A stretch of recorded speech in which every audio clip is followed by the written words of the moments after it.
Abram rescues Lot.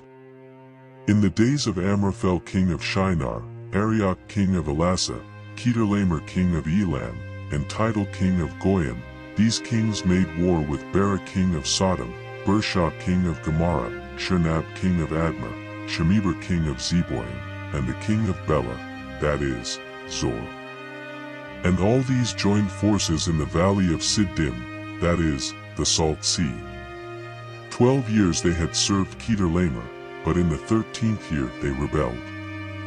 In the 14th year Chedorlaomer and the kings who were with him came and defeated the Rephaim in Ashtaroth Karnaim, the Zuzim in Ham, the Emim in Shave Kiriathaim, and the Horites in their hill country of Seir as far as El-Paran on the border of the wilderness.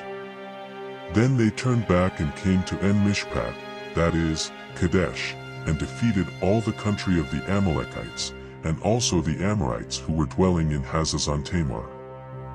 Then the king of Sodom, the king of Gomorrah, the king of Admah, the king of Zeboim, and the king of Bela, that is, Zor, went out, and they joined battle in the valley of Siddim with Chedorlaomer king of Elam, Tidal king of Goyim, Amraphel king of Shinar, and Arioch king of Elasa, for kings against 5.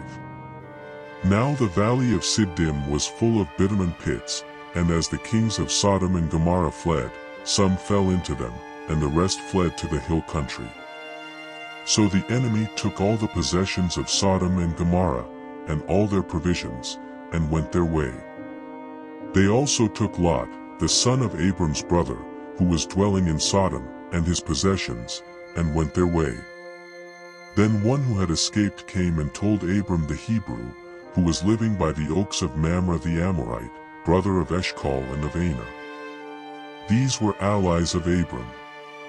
When Abram heard that his kinsmen had been taken captive, he led forth his trained men, born in his house, 318 of them, and went in pursuit as far as Dan. And he divided his forces against them by night, he and his servants, and defeated them and pursued them to Hobah, north of Damascus. Then he brought back all the possessions, and also brought back his kinsman Lot with his possessions, and the women and the people. Abram blessed by Melchizedek. After his return from the defeat of Chedorlaomer and the kings who were with him, the king of Sodom went out to meet him at the valley of Shave, that is, the king's valley. And Melchizedek king of Salem brought out bread and wine.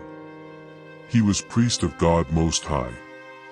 And he blessed him and said, Blessed be Abram by God Most High, possessor of heaven and earth. And blessed be God Most High, who has delivered your enemies into your hand. And Abram gave him 1/10 of everything.